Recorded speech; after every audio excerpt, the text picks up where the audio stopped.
Welcome to Enlightened Education. We are doing class 9 math, real number.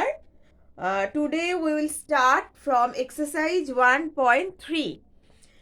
The first question is, without division, let find from the following which number have terminating decimal and write them. Achha, there are some numbers in question number 1.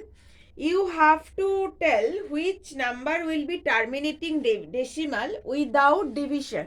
मतलब without division तुमको number को देख के बोलना है कि ये इसको तुम डेसिमल में कन्वर्ट करोगे तो वो टर्मिनेटिंग होगा कि नहीं होगा. Terminating you know it very well. अगर उसको हम लोग डेसिमल में कन्वर्ट करेंगे तो एक टाइम जाके वो डिवीजन कंप्लीट हो जाएगा, रिमाइंडर में कुछ नहीं रहेगा, तो उसको बोलता है टर्मिनेटिंग डेसिमल.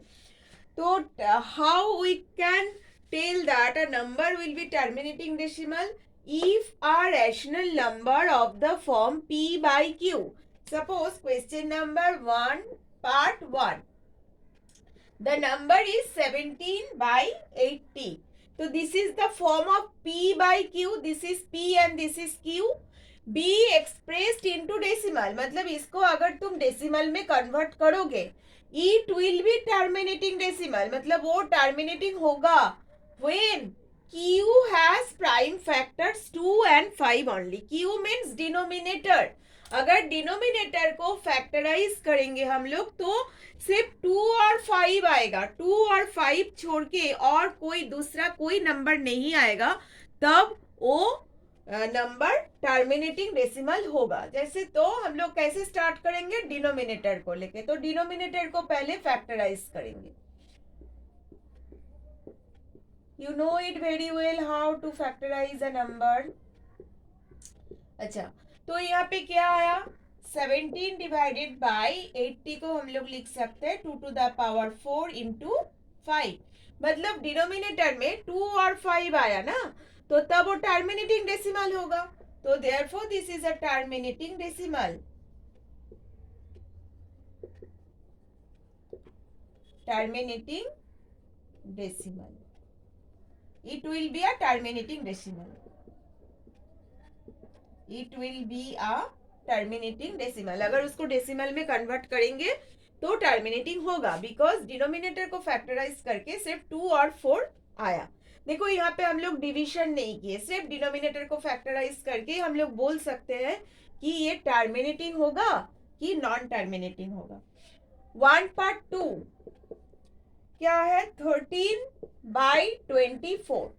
तो 24 को फैक्टराइज करो. देखो यहाँ पे लेकिन 3 आ गया ना, तो 13 divided by 2 to the power 3 into 3. तो डिनोमिनेटर में 3 आ गया. यहाँ पे क्या था, 2 और 5 छोड़ के कोई नंबर नहीं आना चाहिए, ओनली 2 and 5 ही अगर आएगा डिनोमिनेटर को फैक्टराइज करके तभी वो टर्मिनेटिंग होगा. तो therefore this is a it will be non-terminating या recurring. You can write recurring decimal. Now 1/3. Question is 17 by 12. तो डिनोमिनेटर को फैक्टराइज करेंगे. अगेन क्या आया यहाँ पे, 2 to the power 2 into 3 आया. तो देखो 2 और 5 छोड़ के दूसरा नंबर आ गया, तो then it will be recurring. और नॉन टर्मिनेटिंग भी लिख सकते हो, it will be non terminating लिख सकते हो, रिकरिंग भी लिख सकते हो.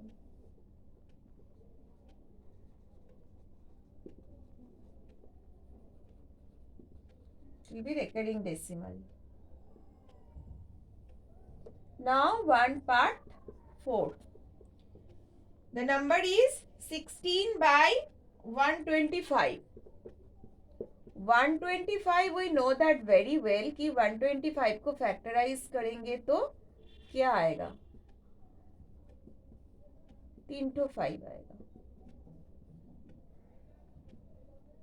तो 5 आया, मतलब 2 भी आ सकता है, 5 भी आ सकता है। तो 5 आ गया तो this is it will be terminating, it will be terminating decimal.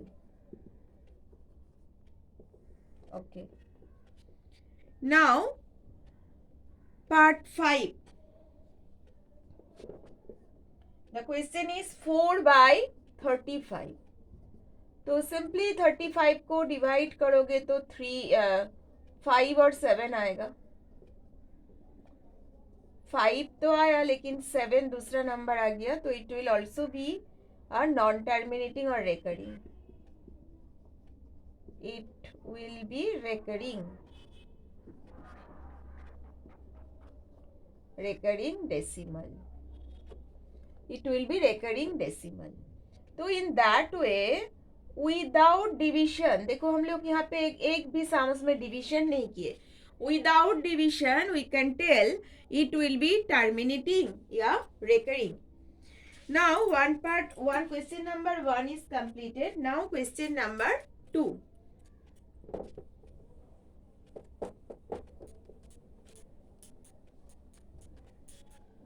Very easy sums. Question number 2.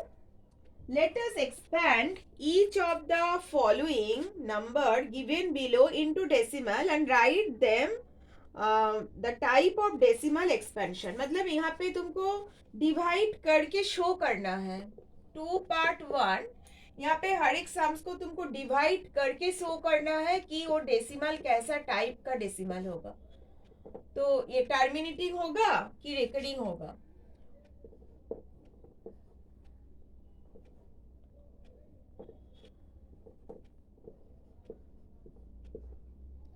देखो यहाँ पे क्या हो रहा है, ये पॉइंट के लिए फिर एक जीरो आएगा, फिर नहीं जा रहा है, फिर एक जीरो बैठाना है ऐसे। तो यहाँ पे ऐसे क्या होगा, देखेंगे कि ये 0 पॉइंट के बाद जो 0909 ये बार बार आते रहेंगे। तो मतलब इसको हम लोग ऐसे भी लिख सकते हैं, ये 09 बार बार आएगा तो this will be non terminating और रेकरिंग। तो यहाँ पे it is a recurring decimal, it is a recurring.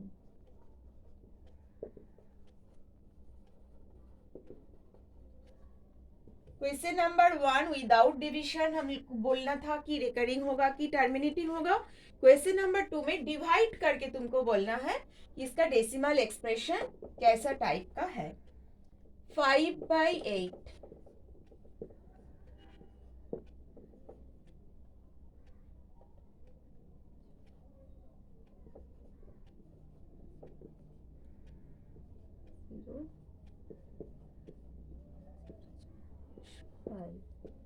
देखो ये क्या हो गया, टर्मिनेटिंग हो गया। कोई मतलब यहाँ पे कुछ नहीं बचा, रिमाइंडर कुछ नहीं बचा, तो it is a terminating decimal, it is a terminating decimal.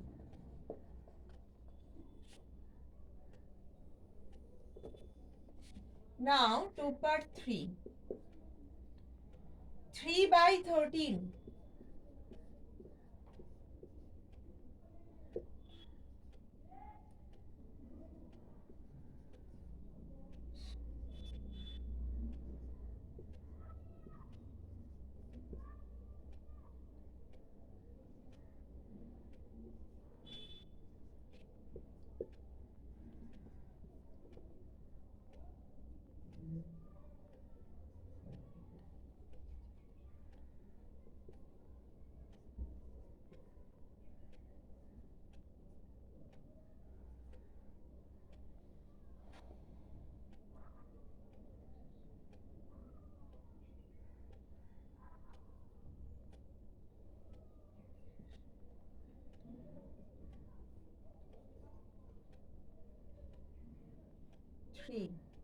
तो देखो अगेन यहाँ पे पॉइंट के लिए 0 आ जाएगा, फिर 30, मतलब यहाँ से फिर स्टार्ट हो जाएगा, मतलब ये 2 3 0 7 6 9 फिर आते रहेंगे, तो it will be a recurring decimal. It is a recurring decimal.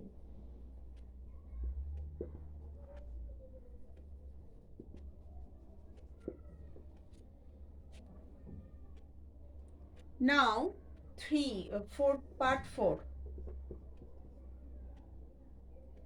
3 whole 1/8 mix को है, इम्प्रॉपर में कन्वर्ट करेंगे तो आएगा 25/8. नाउ 25/8 को डिवाइड करना है.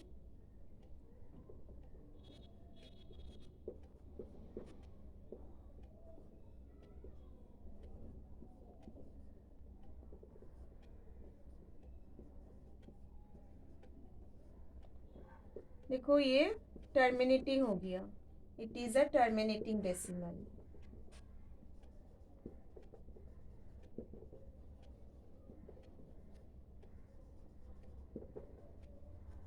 इसका डिनोमिनेटर में क्या है? 8 को फैक्टराइज करेंगे तो 2 आएगा. तो we know that when the denominator, the prime factor of the denominator comes only 2 and 5, then it will be terminating decimal. अच्छा, question number 2 part 4 is completed. Now 2 part 5.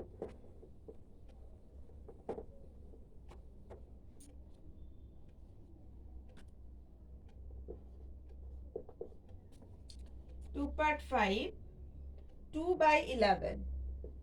Obviously it will be non-terminating. देखो divide करके दिखाना है.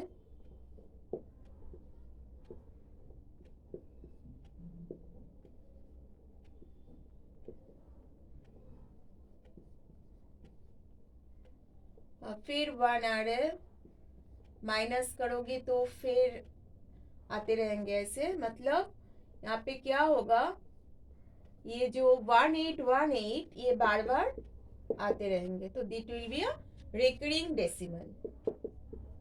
It is a recurring decimal. Now 2 part 6. 2 part 6. 7/25. देखो ये terminating हो जाएगा क्योंकि डिनोमिनेटर में 25 है. 25 को फैक्टराइज करके सिर्फ 5 आता है.